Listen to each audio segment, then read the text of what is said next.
नमस्कार, मैं हूं पवन त्यागी। राहुल गांधी की लोकसभा की सदस्यता रद्द हुई और उसके बाद से ये कांग्रेस समेत पूरा देश का विपक्ष बौखलाया हुआ है और अब वो बार बार इस कोर्ट के फैसले को मोल्ड कर रहे हैं सरकार की तरफ। आरोप लगा रहे हैं कि मोदी सरकार विपक्ष को कुचलने का प्रयास कर रही है, मोदी सरकार विपक्ष की आवाज दबा रही है। आरोप लगा रहे हैं कि साहब वो विपक्ष को डराने की कोशिश कर रहे हैं। हम जेपीसी की मांग कर रहे थे, हम अडानी के मुद्दे पर जांच की मांग कर रहे थे और इसीलिए मोदी सरकार हमसे डर गई है और ईडी सीबीआई को आगे करके हमारे खिलाफ फर्जी आरोप लगाए जा रहे हैं। और अब राहुल गांधी की जिस तरह से सदस्यता रद्द हुई है लोकसभा की, उसको लेकर भी मोदी सरकार के सर ठीकरा फोड़ा जा रहा है। इसको लेकर के पूरा विपक्ष लामबंद हुआ और विपक्षी 16 पार्टियों ने एकजुटता दिखाकर यह कहा है कि हम लोकसभा जो स्पीकर है उनके खिलाफ अविश्वास प्रस्ताव लाएंगे। अब आप ये देखिए कि अभी तक जो जितने भी ये भ्रष्टाचारी पकड़े गए हैं, क्या वो केस फर्जी दिखाई देते हैं? सवाल यह है कि अगर वो केस फर्जी थे तो फिर कोर्ट ने उनको जमानत क्यों नहीं दी? राहुल गांधी की अगर सदस्यता की बात करें कि राहुल गांधी की जो सदस्यता रद्द हुई है, उसके पीछे का कारण अब तो पूरा देश जान ही चुका है कि एक कम्युनिटी को उन्होंने गाली दी, अपमान किया और एक मोदी कम्युनिटी को चोर कहा। इसमें सरकार का, किसी भी सरकार का कोई रोल नहीं है और कोर्ट ने वो निर्णय किया कि उनको 2 साल की सजा दी जाए। और इस सजा के पहले आपको बता दें कि ये 2019 का केस है, यानी जो कानूनी कार्रवाई शुरू हुई राहुल गांधी के इस बयान पर 2019 के लोकसभा चुनाव के दौरान उन्होंने एक रैली में संबोधित करते हुए यह बयान दिया था कि देश के सारे मोदी चोर हैं। 19 से लेके आज 2023 चल रहा है और इनकी नींद नहीं खुली। इनको लगता था कि इस देश में एक छत्र हमने राज किया है, 65 साल हमारा शासन रहा है, यहां हमारा कोई क्या बिगाड़ सकता है। और उस अहंकार के कारण समाज से माफी मांगना तो दूर, ये कोर्ट में जाकर अपनी सफाई तक प्रस्तुत करने के लिए इन्होंने जरूरत नहीं समझी। आज लोकसभा की सदस्यता रद्द हो गई है तो आज ये कह रहे हैं कि साहब लोकसभा के जो स्पीकर हैं वो पक्षपात कर रहे हैं। सवाल यह है कि क्या लोकसभा के स्पीकर ने बिना किसी कारण, बिना किसी गलती ये राहुल गांधी की सदस्यता को रद्द किया है? जो लोकसभा स्पीकर हैं उन्होंने राहुल गांधी के ऊपर कोई फर्जी आरोप अपनी तरफ से लगाए हैं। यहां मैं एक बात और बता दूं, जो विपक्ष आज लोकसभा स्पीकर ओम बिरला पर यह कहकर आरोप लगा रहा है कि जी वो पक्षपात कर रहे हैं और इतनी जल्दी क्या थी, इधर आदेश आया और इधर उन्होंने लोकसभा की सदस्यता राहुल गांधी की रद्द कर दी, ये दिखा रहा है कि राहुल गांधी जो सवाल उठा रहे थे, जो विपक्ष जेपीसी की मांग कर रहा था, उस मांग से सरकार घबराई और इसीलिए ऐसा काम किया जा रहा है। तो मैं उस विपक्ष को यह बताना चाहता हूं कि अभी तो ये कोर्ट का निर्णय आया है, सूरत की एक कोर्ट का निर्णय आया है, ऐसी 4 एफआईआर अभी अलग अलग जगह राहुल गांधी के खिलाफ हैं। और इसके अलावा इससे भी गंभीर मैटर जो है वो तो राहुल गांधी ने सदन के अंदर किया है। सदन के अंदर देश के प्रधानमंत्री के ऊपर सीधे यह आरोप लगाना कि वो विदेश की यात्राएं करते हैं तो अडानी को फायदा पहुंचाने के लिए, बिना किसी सबूत के, बिना किसी तथ्य के, किसी भी एक सिंपल अगर कोई सांसद भी है उस पर संसद के अंदर अगर कोई आरोप लगा रहा है तो उसको उन आरोपों के सबूत प्रस्तुत करने होते हैं, वरना उसके खिलाफ विशेष अधिकार हनन का केस दर्ज होता है। यानी एक समिति जांच करती है, जो अभी राहुल गांधी के विरुद्ध चल रही है। देश के प्रधानमंत्री पर आरोप लगाया है और वो भी सदन में, उस पर भी यदि कार्रवाई होगी तो आप समझ लीजिए कि वो समिति को यह अधिकार है कि वो किसी भी सांसद के इस तरह के बिहेवियर पर, कि वो किसी भी सांसद के ऊपर सदन में खड़ा होकर अगर आरोप लगाता है और उसके पास कोई उसके सबूत नहीं है, कोई आधार नहीं है, तो सदस्यता रद्द करने का लोकसभा स्पीकर का वो अधिकार है। अभी उस मामले में तो कोई फैसला आया ही नहीं है। यह निर्णय सरकार से बाहर न्यायपालिका का निर्णय है, न्यायालय का निर्णय है। और इसमें राहुल गांधी के पास बड़े बड़े वकील हैं, अभिषेक मनु जैसे, सिंघवी जैसे वकील, जो कि इतने प्रसिद्ध सुप्रीम कोर्ट के वकील हैं। सवाल यह है कि वो कहां सो रहे थे? 2019 का केस दर्ज हुआ, उसके बाद से वो पैरवी करते लेकिन शायद उनको लगा होगा कि उनके तो आने की जरूरत ही नहीं है और उसमें 2-4 महीने की सजा मिलेगी, उसको पेनल्टी दे करके वो छूट जाएंगे। किसी को ये इनको अहंकार के कारण शायद उम्मीद नहीं लगी होगी, वो कारण क्या था वो तो ये जाने।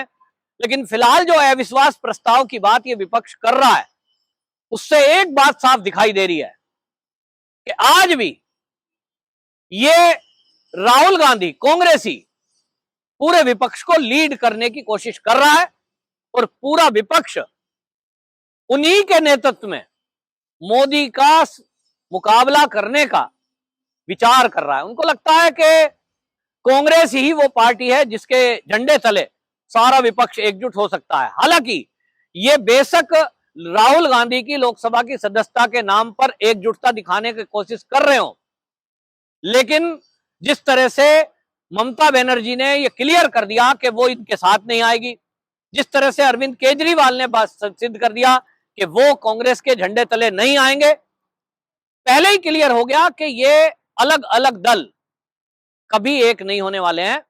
लेकिन कांग्रेस किसी ना किसी तरीके से इस कोशिश में है कि वो विपक्षी पार्टियों को एकजुट कर ले और एकजुट होकर वो इस बार मोदी का मुकाबला करें। हां, 2000 आप देखें कि 14 का हो या 2019 का लोकसभा चुनाव हो, उस समय इनके पास मोदी का मुकाबला करने के लिए बहाने कुछ और थे। इस बार एक आर्टिफिशियल बहाना बनाया है अडानी को लेकर के। एक अडानी उद्योगपति है, वो हर आदमी पर केस नहीं कर सकता। उद्योगपति है, वो किसी से उलझता नहीं है, वो बातों का जवाब देते नहीं है और इसी का शायद फायदा उठा रहे हैं। लेकिन राहुल गांधी से या किसी कांग्रेसी से जब ये सवाल किया जाता है कि आप अडानी को भ्रष्ट कह रहे हैं और अडानी पर ये आरोप लगाते हैं या मोदी पर ये आरोप लगाते हैं कि अडानी मोदी मिल गए हैं और सरकार जो है उसका पक्ष ले रही है, तो सवाल यह है कि कांग्रेस के जिन राज्यों में अडानी के प्रोजेक्ट चल रहे हैं उस पर आप जवाब क्यों नहीं देते? जब एक पत्रकार राहुल गांधी से सवाल करता है कि आप कह रहे हैं कि अडानी महाभ्रष्ट है और मोदी उसको मदद पहुंचा रहे हैं, तो भाई आपके राज्यों में भी अडानी के जो प्रोजेक्ट चल रहे हैं उन पर आपका क्या कहना है? क्या आपकी सरकार ने भी अडानी की मदद के नाम पर कुछ समझौता किया है?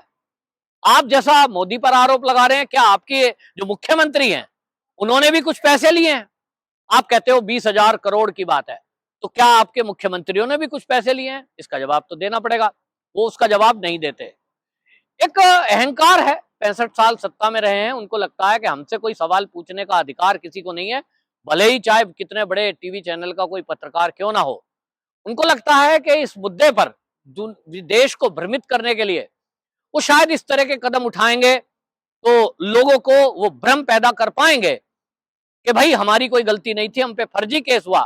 लेकिन अभी तक, आज तक राहुल गांधी या किसी भी बड़े कांग्रेसी ने या किसी भी विपक्ष के नेता ने इस बात का जवाब नहीं दिया कि आप अगर कह रहे हो कि लोकसभा स्पीकर पक्षपात कर रहे हैं, तो ये बताइए कि राहुल गांधी को मोदी कम्युनिटी का अपमान करने के लिए क्या लोकसभा स्पीकर ने कहा था? उनका भाषण क्या मोदी ने लिखा था?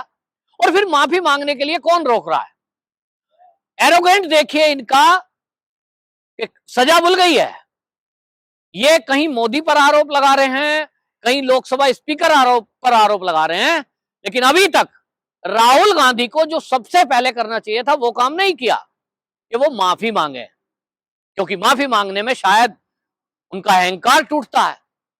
वो तो कहते हैं साहब मैं सावरकर नहीं हूं, सावरकर ने माफी मांगी थी, मैं कैसे माफी मांग सकता हूं?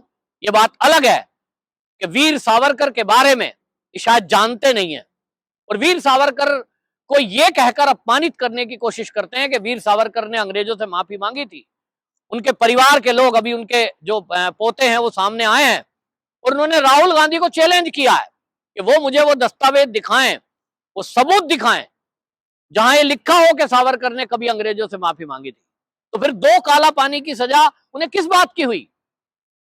हाँ ठीक है, सजा से छूटने के लिए कुछ चीजें की गई जो ये राजनीति में या रणनीति का एक हिस्सा हो सकता है, लेकिन आप किसी क्रांतिकारी का, किसी स्वतंत्रता सेनानी का बार बार इस तरह से अपमान करें तो ये ठीक नहीं है। और इसलिए ये जो है राहुल गांधी अभी जिस तरह का काम कर रहा है, माफी मांगने के बजाय इसकी गलती, उसकी गलती, तेरी गलती, अपनी गलती मानता नहीं। और इसीलिए ये भले ही अविश्वास प्रस्ताव लाएं, इनको पता है कि वो अविश्वास प्रस्ताव जो है पास होना नहीं है, लेकिन कुल मिलाकर जिस तरह का विपक्ष का बिहेव है वो बहुत ही एक चिंताजनक बात है कि जब भ्रष्टाचार में कोई केस फंसता है तो न्यायपालिका के बजाय वो उसका ब्लेम मोदी को करते हैं, जबकि हम सब देखते हैं कि जब कहीं ईडी गिरफ्तार किसी को करती है, करोड़ों रुपए नोटों के बंडल बरामद होते हैं, कोर्ट में सबूत पेश किए जाते हैं। और राहुल गांधी के ऊपर तो अभी एक कोर्ट का फैसला आया है, अभी कई केस ऐसे हैं जो अभी राहुल गांधी के खिलाफ फैसला आना है। नेशनल हेराल्ड का मामला अभी पेंडिंग है, 5,000 करोड़ का घोटाला, उस पर जमानत पर है। लेकिन इन लोगों की अकड़ आप देखिए कि ये किसी का भी अपमान करेंगे, माफी मांगेंगे नहीं, और अगर कोर्ट इनको सजा देगा तो ये सड़कों पे उतरेंगे, लोगों को सड़कों पे उतर आएंगे और अपनी राजनीति चमकाने के लिए ये दूसरों पर आरोप लगाएंगे। ये अराजकता नहीं है तो क्या है? ये हम पूरा देश देख रहा है इस समय। लेकिन जो ये रवैया विपक्ष देश का है, विपक्षी दलों का, उनको ये आत्म मंथन करना चाहिए कि जिस तरह का काम आज आप कर रहे हैं कि देश के सभी संवैधानिक संस्थाओं को आप ये कह रहे हैं कि साहब वो तो आरएसएस और बीजेपी के दबाव में काम कर रहे हैं, तो सवाल ये भी उठता है कि जब कांग्रेस ने 65 साल देश पे राज किया तो क्या उस समय 2014 के पहले ये सब कांग्रेसियों के कहने से फैसला दिया करते थे? क्या उस समय के कोर्ट के फैसले 2014 के पहले वो राहुल गांधी और सोनिया गांधी के कहने पर हुआ करते थे? ये एक बहुत बड़ा सवाल है। और मैं इस वीडियो के माध्यम से राहुल गांधी, सोनिया गांधी से पूछना चाहता हूं, मुझे इस बात का जवाब दें, देश को ये बताएं कि अगर आप ये मानती हैं कि 2014 के बाद देश की सभी संवैधानिक संस्थाओं पर मोदी का कब्जा है और कोर्ट भी मोदी के दबाव में फैसले कर रही है, तो 2014 के फैसले पहले क्या सोनिया गांधी के कहने से कोर्ट के फैसले आया करते थे? बड़ा सवाल है। वंदे मातरम।